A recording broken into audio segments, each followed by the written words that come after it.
evening. Good evening, folks. Welcome to Building Bridges. I am happy to be here again with you. Another marvelous, and today somebody says magical Monday evening. Big Red, good evening to you.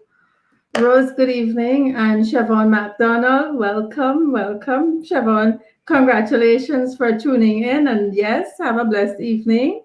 William Cozier, good evening. Welcome all to Building Bridges this evening. We have a very educational conversation. Leroy, good evening. Rose Chappelle, I'm happy you're here with us. Good evening. This evening, we're going to talk about child protection, child care. What's happening with us in Guyana? Elizabeth Williams, good evening. Nice to see you on Building Bridges this evening. Um, be sure you are among the list of guests to come on Building Bridges. Not to worry, this is early notice for you. Good evening, Diane Ramatar and Clark, Rosamond, Linda Webster. Oh my goodness, I have some very good, ardent viewers here with me this evening. Welcome to Building Bridges. We're going to be talking about child protection and child care in Guyana. And I want to ask you to do something that I have always been asking. Share the live stream. It's an educational program. This evening, we're going to talk about all of us being responsible for child care and child protection, and particularly what is happening in Region 1. We know that the Barima Waini region is very important to us. And so I have been getting calls, I have been getting reports on what's happening in Region 1. But before we talk about child care and protection, I want to ask you to share the live stream. Miss Rose, Winston Henry, Cecilia Abrams. Is this the Cecilia Abrams from Myconi? Please let me know. Good evening to you. Miss Richards, good evening to you. Glad you're at home and watching me. Folks, tell me if where you are viewing from. Ronald, good evening, and thank you for joining. I will speak with you in a minute. Samuel Mingo, good evening to you. As you come on to the live, please share the live stream. This is an important discussion. It's an educational discussion for all of us to have. Come on, share the live stream, especially if you have concerns about what's happening in your community in relation to child care and protection. I see Dave Darrell, am I calling the name correct? Dave Durrell from New Jersey is here with us, and Leroy Abrams. Interesting. Leroy Abrams says he's watching from Washington, D.C. Susan Cancius and Selena Fraser. Selena, you are watching us from Toronto, Canada. Welcome to Building Bridges. Vanessa, welcome. I'm glad you could make it this evening. And I see Miss Smith, I see Roxanne Barrett. Well, I have not seen or heard from Roxanne in a very long time. Welcome, comrade William. And I want to say a very good evening to Samuel Mingo from Toronto. I guess it's a bit cold there now. Tell me where you are viewing us from this evening. I also want you to share your concern in relation to your neighborhood. And I see Nichelle Smith is watching from Enmore. And Nichelle, you know that there's some particular issues in relation to child care and child protection in Enmore. Please feel free to let me know what your concerns are in your neighborhood in relation to child care and child protection. I see Ainsworth, and Ainsworth is watching us from Delaware. Lovely. Good evening to Kenneth and Lawrence McKenzie. Good evening. I see Kenneth is watching us from London. Excellent. So we have a great majority of the diaspora being represented here this evening. Good evening to all of you. Welcome to Building Bridges. On Building Bridges, it's a 1 hour program every Monday evening from 6:30 to 7:30 where we discuss social issues, political issues, issues of economics, and more particularly, I tend to focus on the social issues because it relates to my parliamentary portfolio of social services in our country. I want to say a very good evening to some of my friends and my comrades I would have met at Lima Sands. And I was so surprised when the gentleman said to me, "You don't need to introduce yourself, Miss Lewis. You are the Building Bridges lady. We know you." And comrade, I was very, very happy to hear that. I know that I am reaching our Guyanese population. We want to hear about the issues in our communities. We want to talk about it. We want to find solutions for some of our problems. Some of our problems we ourselves can attend to. And this evening, we're going to talk about child protection. And child protection and care is everyone's business, starting from the home, in the community, and nationally. Um, I am not very happy this evening because we have to talk about some things that are not very kind, some things that are not very nice happening in the Barima Waini region, but we have to talk about it. And so, what we will do is take a short break.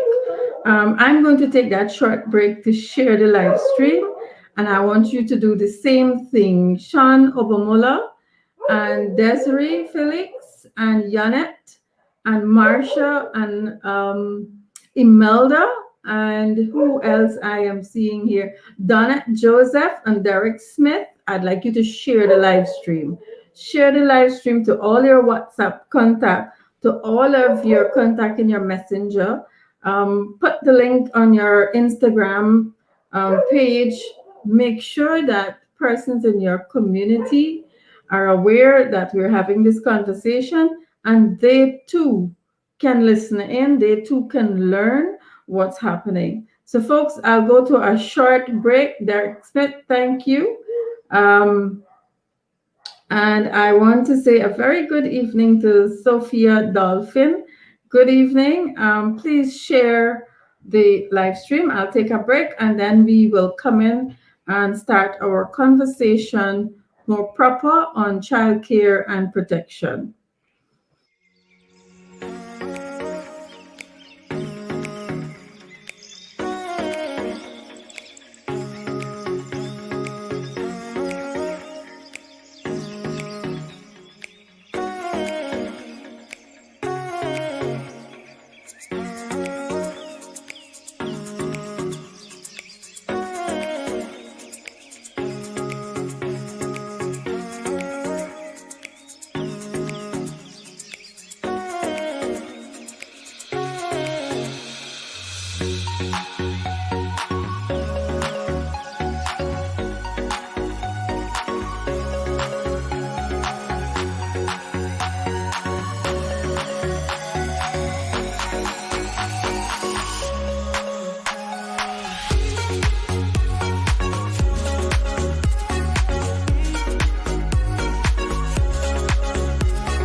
Welcome back. Welcome back, ladies and gentlemen. I hope you have taken your instructions very seriously this evening in class. Your first instruction is to join the live. Your second instruction is to share the live stream. And I will know when this live stream is being shared. And so you will be given a special grade.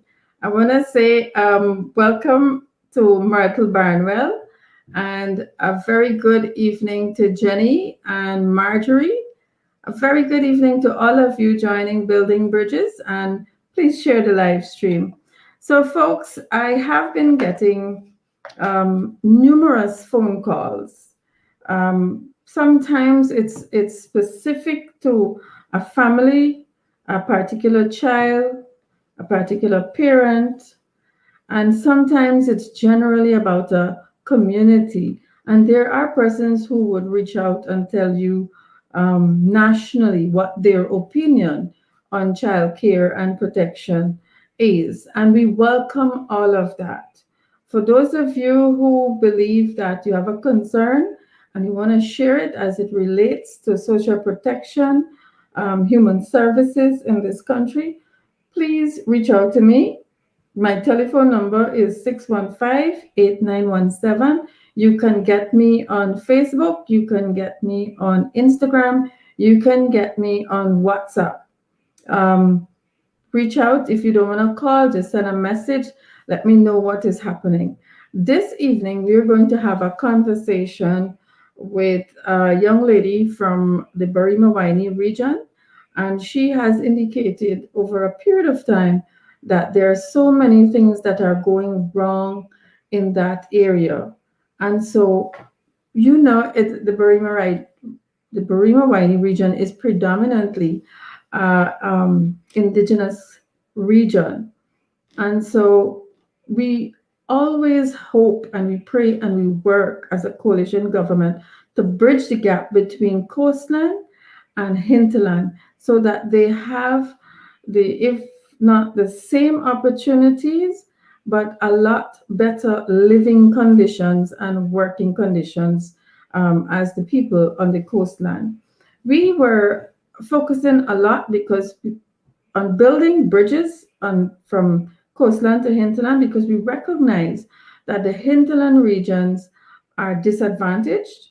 Most of the resources are centered along the coastland.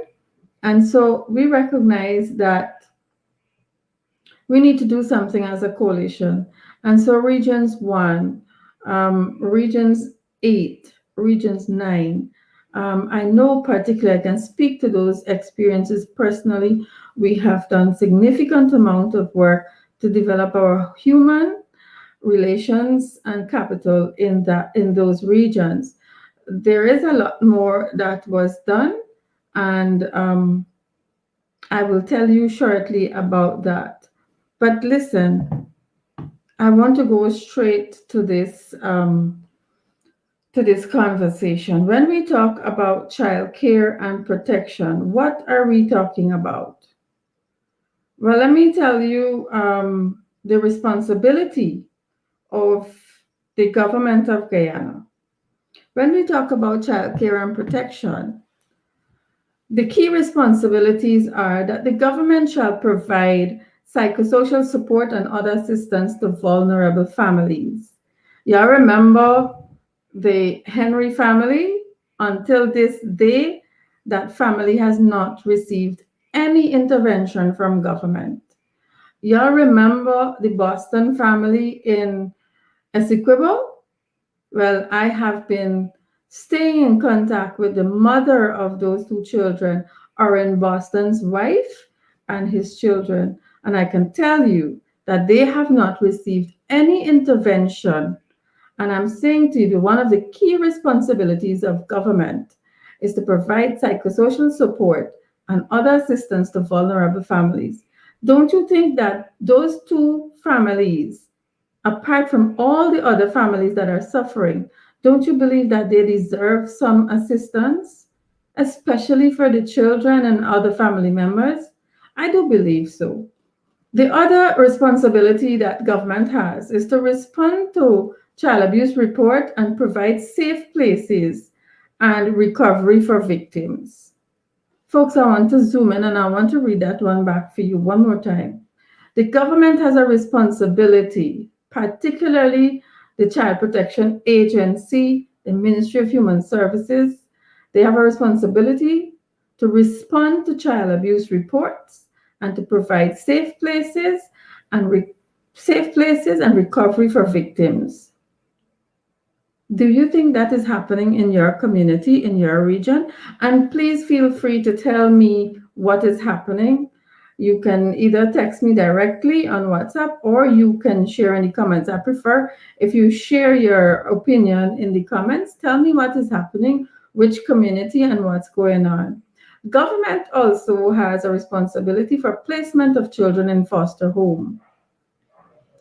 Government, through the same Child Protection Agency, has a responsibility to manage the operation of state care centers, what they call safe houses, for vulnerable children. Children that are without adequate parental care and children in need of protection. Now, you know that there are many other responsibilities, but do you know about them? And the other responsibility that government has, among others, is to conduct public awareness programs on issues affecting the well being of children and child abuse prevention. When last have you seen, heard from your child protection agency officer in your region or in your community? Do you know if there is a child protection office in your region? Is there a child protection officer in your area? You mightn't have in your community, but in your region, some place that you can go and talk to somebody when you need help. Folks, I this is an interactive session, so I need to see those comments in in the comment section. You need to talk to me. You need to let me know what's happening. And Cecilia, yes, um, they do need help.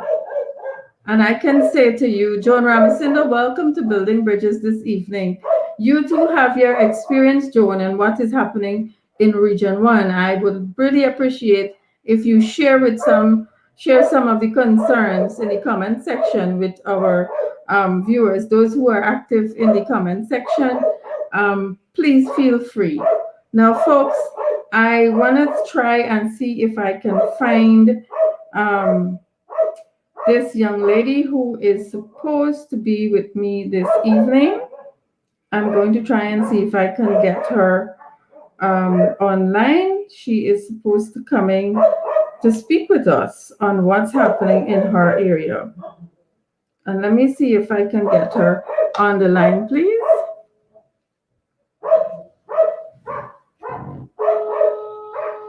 So this is really a serious matter. I was made to understand that the negligence that is taking place in Region 1, and it's prevalent in one particular area.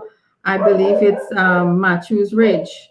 I am not sure if there is a child protection office, agency, officer in that area. I'm not sure what's happening there, but I would certainly like for you to hear, not from me in particular, but from the people on the ground, hear what's happening to them. I'm trying to get this young lady who called me today.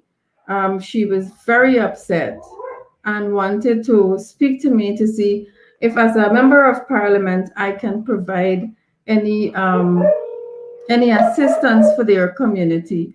And I thought this situation really requires an intervention. And so I thought I spoke to her. We had a lengthy discussion on what needs to be done, what is happening in the community, and what the community itself. I'm sorry, I'm not able to reach this young lady, but I want to bring in our member of parliament from that region, Honorable Ronald Cox, who may have some idea of what's happening in Matthews Ridge area in relation to child care and protection. But folks, let me say to you, I want to say from the beginning that I'm trying to get Ronald on the phone. I want to say from the beginning that child protection and child care is a responsibility on every parent. And so, folks, while you can rely on someone else, while you want to hold the government accountable. Good evening, Honorable Ronald Cox. Hi, good evening, Natasha. Welcome to Building Bridges. I know you are, the internet is not so nice in Region 1, and so we have to stay connected somehow or the other. So I'm happy that I was able to get you on the phone. Ronald, Yes, I have a thank you, thank you. complaint. I have a complaint, Ronald, Yes, and I was made to understand that you too knows of what's happening. There is a situation in Matthews Ridge, and I would like you to tell me if it exists there, where children are left unattended. There is a high rate of child abuse, and there is some instance of child rape, particularly going on in Matthews Ridge. What I don't know, and what some of our viewers may not know, Ronald, is what the regional system is. Do we have um, government agencies, child protection agency in your region? And I rather suspect that Matthews Ridge is a sub-region. Tell us what's happening there. well, good evening to you, Natasha. Good evening to your listening audience, and thank you for having me on Building Bridges. Child, child protection is no strange issue to Region 1. I know that because for Kaituma, where Matthews Ridge is also located in the Madakai sub-region, that has been a serious issue for a long time now. More so because it is the mining district of Region 1. And so you have a large number of persons patrolling in and out of the district, persons going into the back dam to work and all of that. Yeah. And I was not privy to details of any specific cases, but I do know that yes, some persons met me while I was there, and some persons called me to complain that yeah, there are situations where persons, children that is, are left unattended for different reasons. Some persons have to leave to work in the back dam, and so they left their children alone. They may not want to do it, but they're forced to do it because of situation.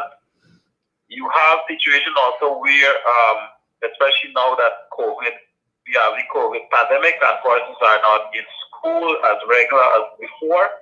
Yeah. And so young persons venture out into the back down for work and all of that. They probably accompany the elders. And so you have situation where persons are involved in illegal activities, in activities that is not suitable or is not appropriate for their age and different things. I know for sure that Barima, which is the head district for the Barima Waini region, we did not have a child protection officer, so to speak, for a period after the PP government took office. I don't know if the previous officer resigned, if she was taken off her job, but I know we were lacking a little bit in that area. There is one officer now, I'm not sure if that officer is the child protection officer or the probation officer, but I know there is somebody here. In Port Kaituma, there is an officer there as well, I know for sure. But the sad thing is I have been receiving reports and persons are alleging that these officers themselves are not really up to staff. So you have persons even bribing their way out when they are caught in situations like that. So officers themselves are the one who are actually promoting the lawlessness or the unfortunate situation for our children in that sub district. Yes. Ronald, I'm glad that you touched on that, because the complaint I received this morning, the young lady couldn't differentiate between whether these people are welfare officers from Ministry of Indigenous Affairs or they are child protection officers from Human Services. What I do understand from the complaint is that you can go in at any time of the day, and there's a particular young lady who is a teen mother. I think she's 16 or 17, and she was seen recently in a rum shop with a baby. And I saw the video. The baby looks no more than about 5, 6 months old, and she's in the rum shop, and the father went to collect the child from her, and an argument ensued. Apparently, the mother and father are no longer together.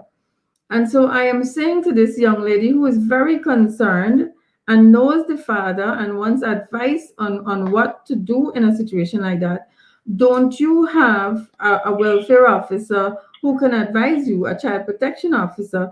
And then she explained to me, Ronald, that Matthews Ridge is about 2 hours from Port Kaituma. Is that correct? Yes, much. Well, Natasha, allow me to mention that the coalition government had made significant improvement with our infrastructure. I'm speaking here specifically to the road network.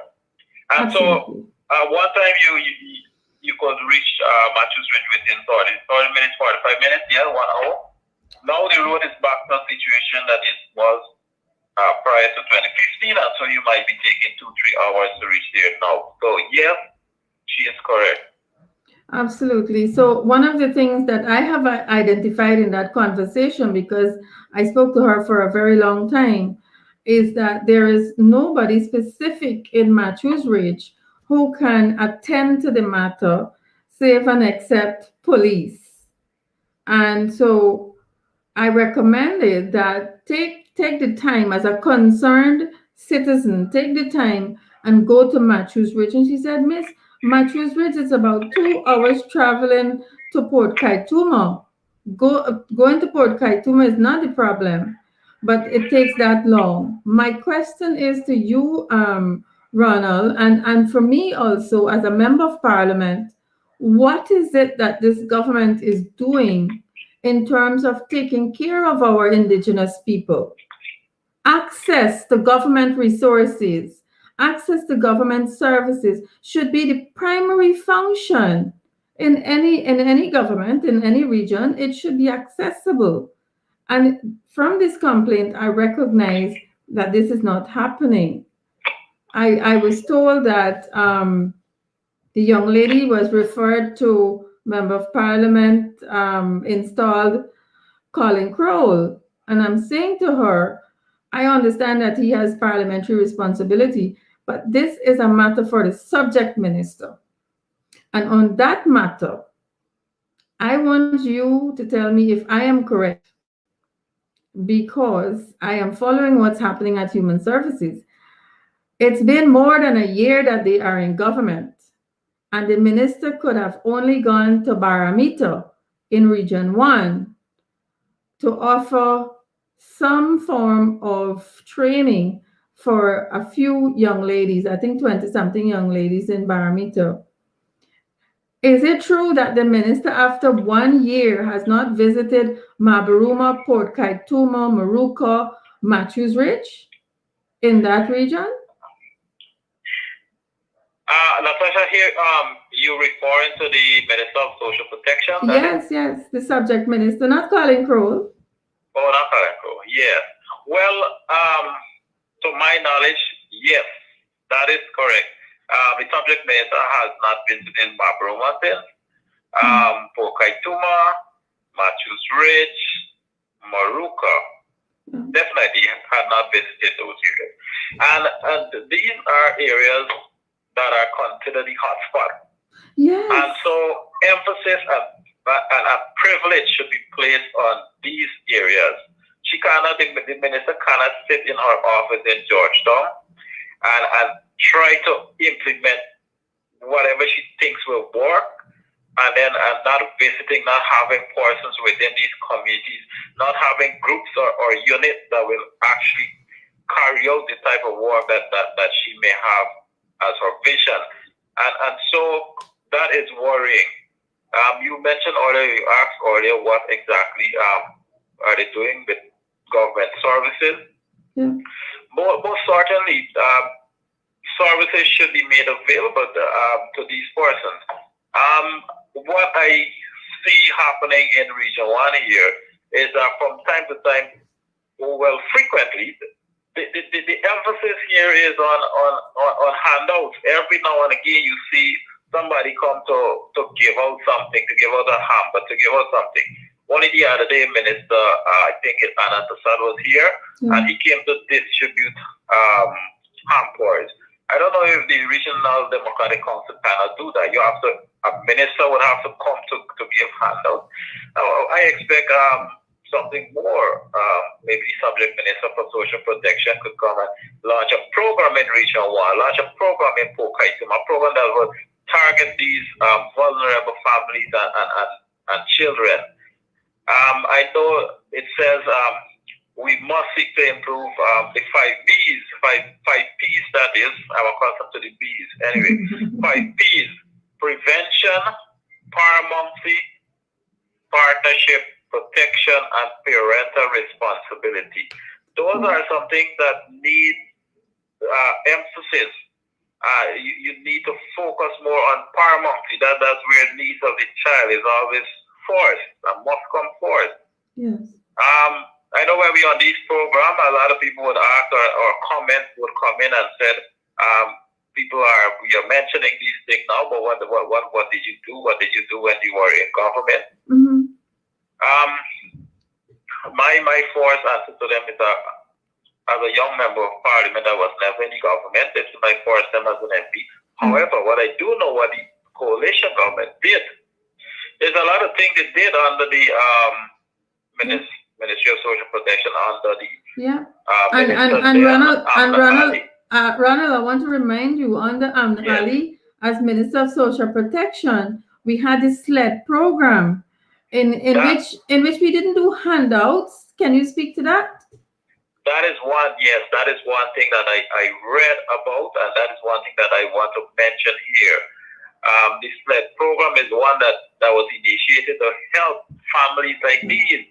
Mm-hmm. So you can stay at home and you have a small business, you have something that you can depend on rather than having to leave your children out there to be vulnerable to whatever comes their way.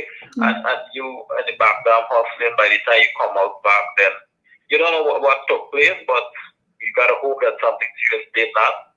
I know I also want to mention that under the coalition government, there was the task force for prevention of sexual violence. Yes. And that's a national task force. I want to know what's happening with that. There was the temporary assistance program for survivors, where provisions for assistance like accommodation and so on was given to families. Yes. There was the counter trafficking in persons unit, and so they look specifically to trafficking in persons. And trafficking in persons doesn't have to be as some may see it in movies and all of that. Yeah. Persons offer you a nice job in the background as a young person. It doesn't have to be male or female. And you go, when you reach in there, it's not as they promise. Yeah. But they did not force you. They did not tie you up and take you there. Mm-hmm. But at the end of the day, it is trafficking in persons, because you lure the persons to that location and now you're using them at your will, at advantage.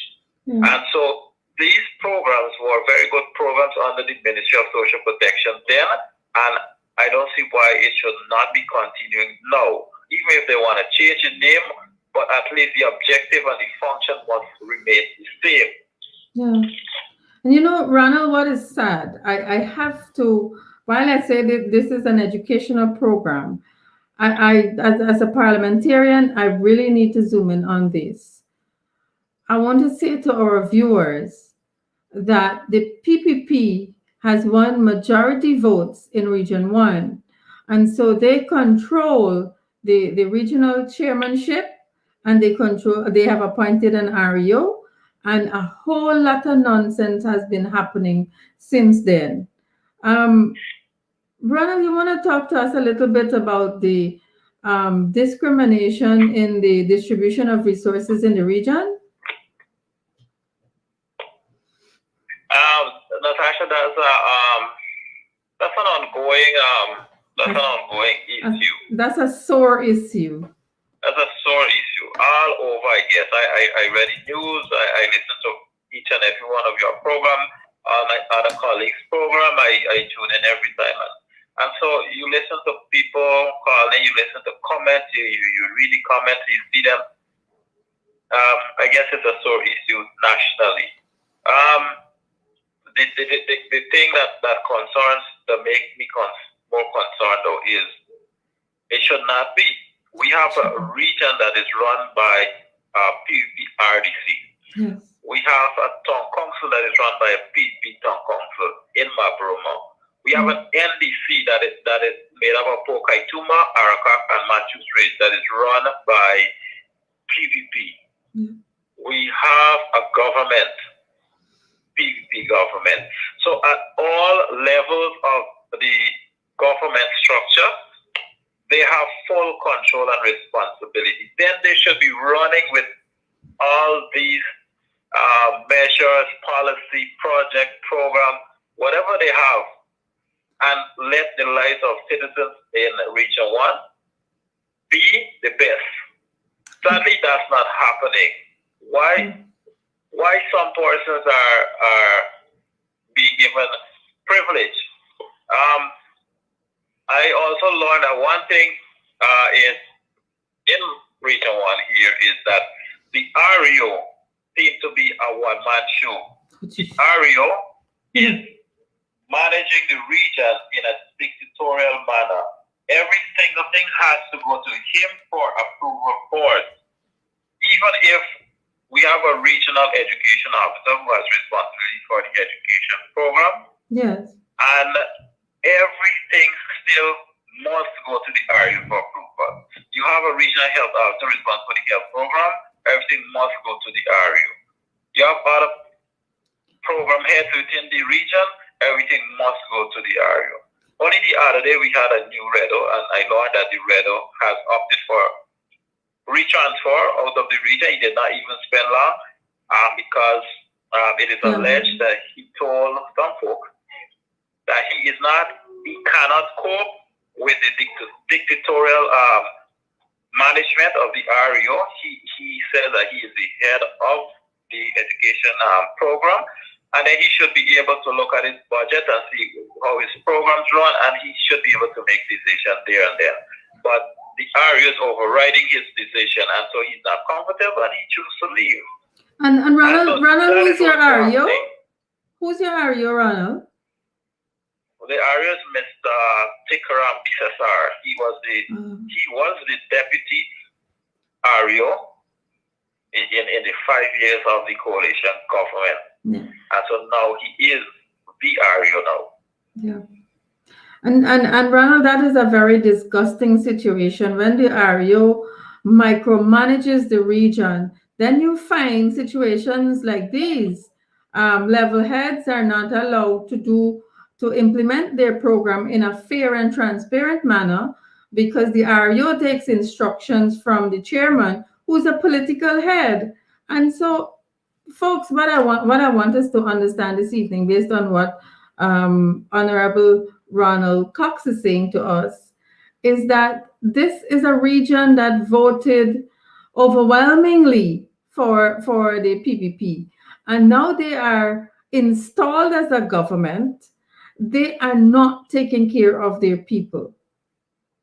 And so let me say to you that the least you will expect, the bare minimum you will expect, is that they will be sympathetic to the people who voted for them and take care of them. Folks, from this conversation, you're understanding that the infrastructure is not in place for human services and social security in Region 1. You can see that there is a shortage of staff. And so the Guyanese people in the Barima Waini region are suffering.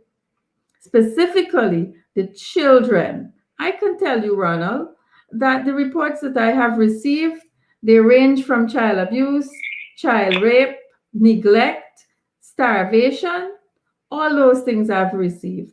And I do intend to take it to the minister because hampers, handouts is just feeding somebody for a day or a week or 2 days.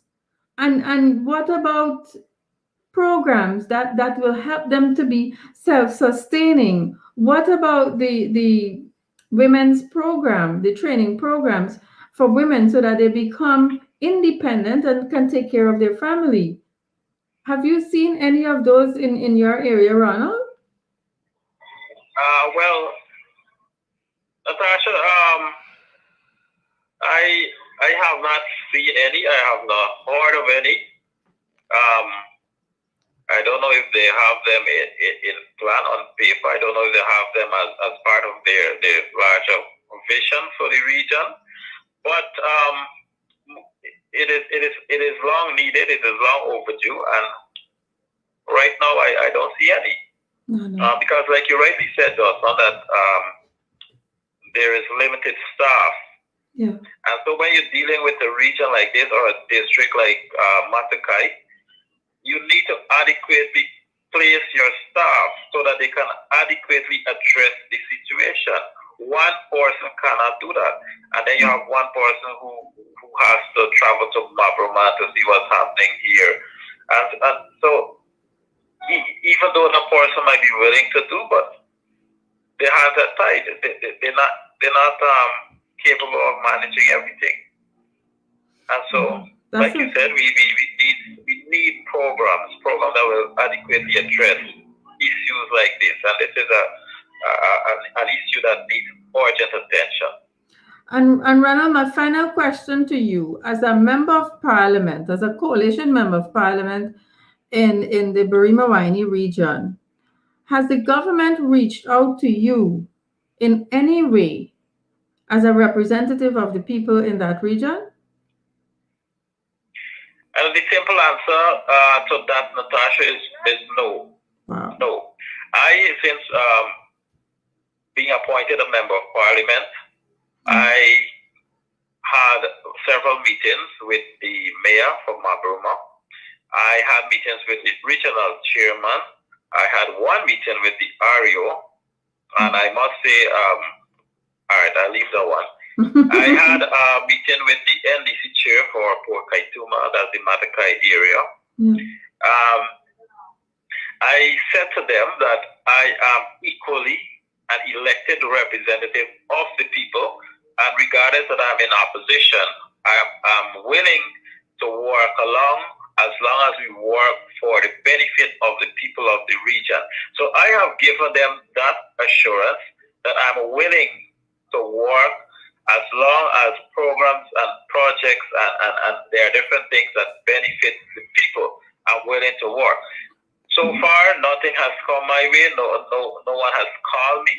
But I am in the process of making preparation with outside colleagues that are non-politically affiliated or persons who are in the business sector. And so we're working on something for the Matakai area that is outside of government, that is outside of politics. But I'm doing what I have to do to bring some sort of relief, some sort of help to the people. So no, the government has not extended any invitation to me. Ronald, that's an excellent initiative, and I want to thank you before the people decide to thank you for thinking about it. I know when you go out to do your field work, you have the interest of the people at heart, and you know your communities, you know your sub-region better than we do. And I want to say to you that the geographical limitations should not stop us from reaching our people. As a coalition, we never divided communities into red and green. We took care of everybody. That is testimony in every region. We did a lot of work in Mabaruma, even though they won that region. And we never discriminated against people. I remember going to Mabaruma for a social cohesion training program. Albeit it was teachers we focused on because we wanted the teachers to go back to the school. And we were focused on bringing people together. The core of that training was social cohesion, was unity for our people. And Ronald, I remember you were one of those participants from your school. Ronald, is there any such thing that is being done in the schools, in the community, anything being done to bring the people together?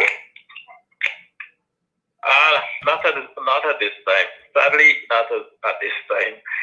Well, we know, and Natasha, you know that that the present government has removed the Department of Social Cohesion, and so removing that is removing the entire mission and vision, or the broad long-term goal of actually bringing our people together, despite our many differences.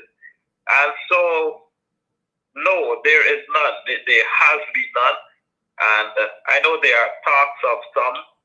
When you meet with them, they say, "Yeah, we have plans for that. We're working on those, and soon they'll come on board soon enough." Like you rightly said, it's over 1 year. It's going to a second year in government, and then I think they might be waiting for the announcement of the new election date, maybe next 4 years, and then they will start to push and see what program they could get done. But as is now, sadly, no, nothing. So Ronald, you and I sat in the National Assembly when Mark Phillips was talking about One Guyana, a concept presented by the installed Irfan Ali. You mean even that program has not reached Region 1 as yet? It's been more than a year now that that program was launched. That's why I said when you talk with them, they're saying yes, they have it.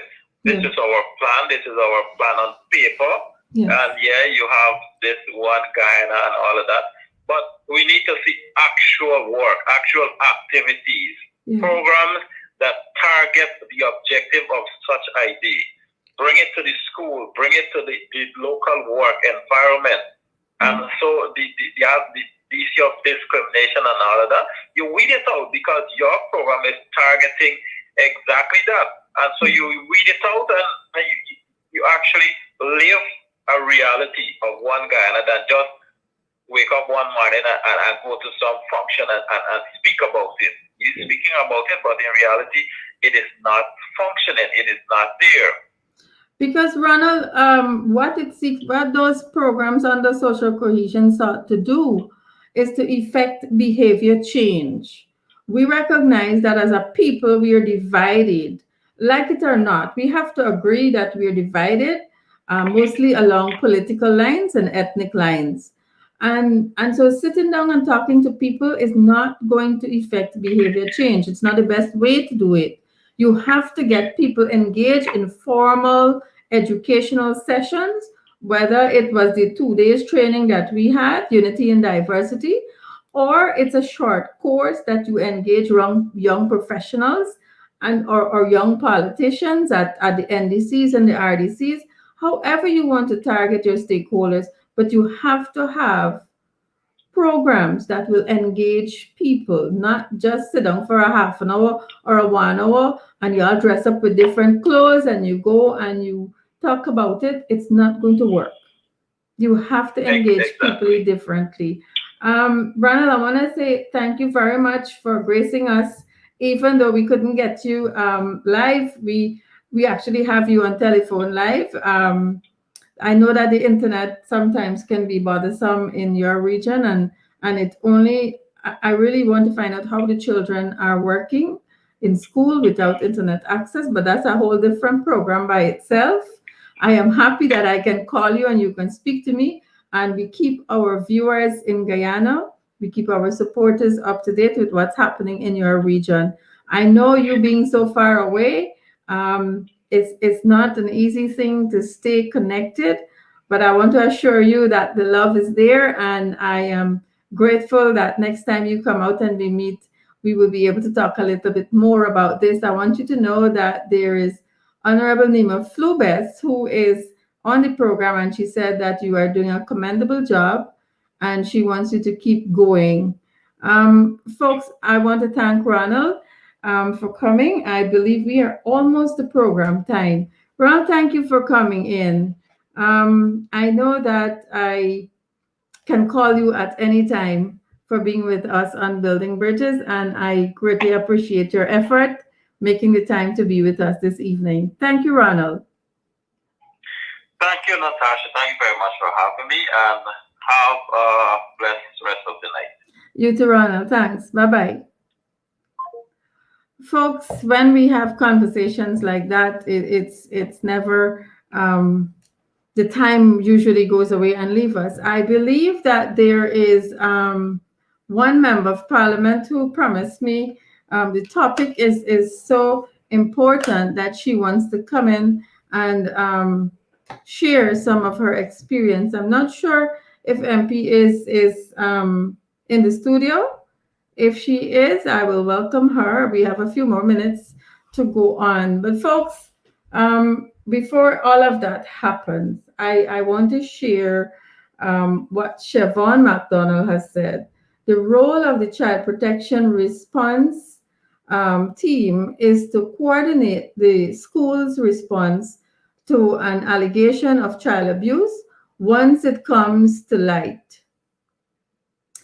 The nature and size and response team will depend on a number of factors, including the nature of the allegations. And that is absolutely true, Siobhan. That is absolutely true. But what happens when an entire district is without an officer? What happens then? What happens to the people? What happens to the children? What kind of help will they get? I am not sure what happens because there are a number of complaints in that particular region. I am so happy that I have not at this point in time received any complaint from Maruka. But whenever that happens, I will certainly bring that to this forum and for us to talk about it. We have so many policies, conventions, laws, regulations. We have a lot of that in place to take care of our children, take care of our family, take care of our parents. We have that. We have enough of that. I think what is missing is our ability to implement, to enforce those regulations. And I noticed there is Commissioner Cole on this live also. She would be able to talk a lot about the abuse of the system, the abuse of children.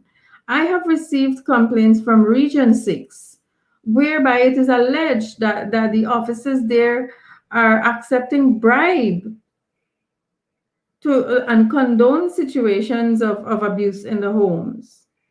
Now, that's an allegation that should not be taken lightly. And I'm waiting on the person who made the complaint to me to send me something in writing.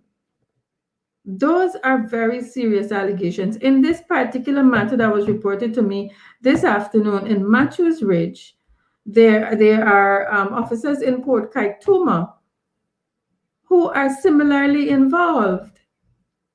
And it's not okay. You don't know what's going to happen when you condone situations like that because you don't take action against the persons who are guilty or alleged to be guilty. You have a responsibility to show up, to investigate, to protect the child, to take the child out of the environment. As the regulation says, they have a responsibility for that. And so, folks, as we get these complaints, I can tell you that our members of parliament with geographical responsibilities, and we have members of parliament in all 10 administrative regions, and we have a few in Region 4, because, that's a different East Coast, East Bank, and Georgetown. I know that they have been getting reports whereby the officers are not addressing issues. And I do understand in some areas, I've spoken to the officers in two hinterland regions who would have said to me, Miss Lewis, it's okay for you to throw the blame at our feet. By law, you can do that, but administratively, we do not have the resources. So one officer was saying that they don't have fuel for their vehicle, and because of the geographical location, they're not able to go out to do visits. Now, that is an age old problem that needs to be fixed. The budget, I can't tell you how big it is for human services. That should not be an issue right now. Each region got their own budget. You want to tell me year in, year out, you don't know what it costs to do 10 visits to 10 different areas? But they just don't care. And I notice these days you don't see that, you don't hear that anymore. As Guyanese, we are known throughout the world as a caring people. What about taking care of our own people? What is wrong with taking care of our own people? You know, we have to take responsibility. You are in a community, you're in a school, you're in a hospital, and you see something, speak up. If you don't want to go public, I can tell you, all of the coalition members of parliament, they are on Facebook, every single one of them, including the leader of the opposition. They are on Facebook. Message them. And every one of them on Facebook, their number is on their Facebook page. Message them, follow up with a message, ensure that you get action in your community. Folks, taking care of your children or just overseeing, you know, what's happening in your community is a blessing. It's a moral obligation as an adult, as an individual in your community. Do not let people take advantage of children. And we have a large population of underprivileged children and families. For the love of God, take a stand to protect our children. If you don't do it for you, do it for me. If you don't do it for me, do it for the goodness in your heart. Folks, it's not easy. Sometimes we go out into communities. I was on the Essequibo coast and I decided to go into the lakes and I saw these little children. I was going in with a vehicle and they were walking, going in. Of course, we were going different direction, but we passed on one path. I finished my business, had 2 hours of meeting, and coming out back, they're still on the same path. They're walking. And that's quite all right for them. It's dark in the night and they're walking. The coastline is very different. There's some other issues on the coastline. I just raised that one because you don't know when it gets dark what will happen to them. But they're walking anyway, wherever they're going. Folks, it's been an awesome 1 hour being with you. I am very sorry that I was not able to get this young lady from Matthews Ridge. I was not able to get her on the phone to speak to you directly, but I promised her that I will take her matter very seriously because I saw the video of what's happening. I can't share it because it would be irresponsible for me to share a video with a little baby and what's happening. But I promise to make some phone calls and to ensure that that child gets some level of protection. In our communities, there are very different situations. The hinterland, particularly very different because of their circumstances, and we can't judge them. We cannot judge them, but we can be supportive and make a difference with our intervention. And so, folks, I thank you very much for being on Building Bridges. I trust that you have shared and you will continue to share this live stream so that others can benefit. Others can know what is particularly happening in Region 1. And whatever help you can, reach out to Ronald Cox, reach out to me, and we will ensure that whatever you can send to them, they get it. Folks, that baby I saw in the video is about 4 to 6 months, not older than that. No clothes on, just something wrap up the bottom. That broke my heart. And I certainly, I don't know who the parents are. I know the father's fighting to get the baby from the mother. They're in a rum shop. That cannot be a good situation. But I certainly will try my best to get the information and to do what I can do. Folks, I that's one situation that came to me from very far off, but I have contacts and I can make a difference in that one child's life. You have many children in your community, whether you're in Barbies, you're in Essequibo, wherever you are, you're in Georgetown right here. Um, Whenever you see a child needs help, wherever you see an underprivileged family, take a little bit out of what you have and give them. It will make a difference for you now, and it will make a difference in another life for you. And so take the effort to be kind to somebody else. I want to thank you for joining me this evening, Miss Smith and Lynette. I want to thank you, Stacy. Good evening, Coretta. Good evening. I want to thank you all for joining me this evening. Yes, Rosamond, I'm going to keep the faith and thank you for your compliments.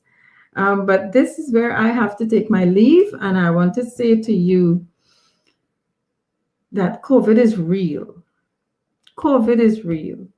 And so it is important to take your vaccine if you have not been vaccinated. Of course, it is up to you to decide to be safe and to take the vaccine. If you are not comfortable with taking the vaccine because you don't have all of the information, reach out to your medical professionals, get the information that you need, seek help. Wear your mask, maintain your distances, sanitize your hands, and be careful. For God's sake, people, avoid these large crowds. You know, sometimes I have been doing community outreaches. Last weekend, I spent the entire weekend in Region 6.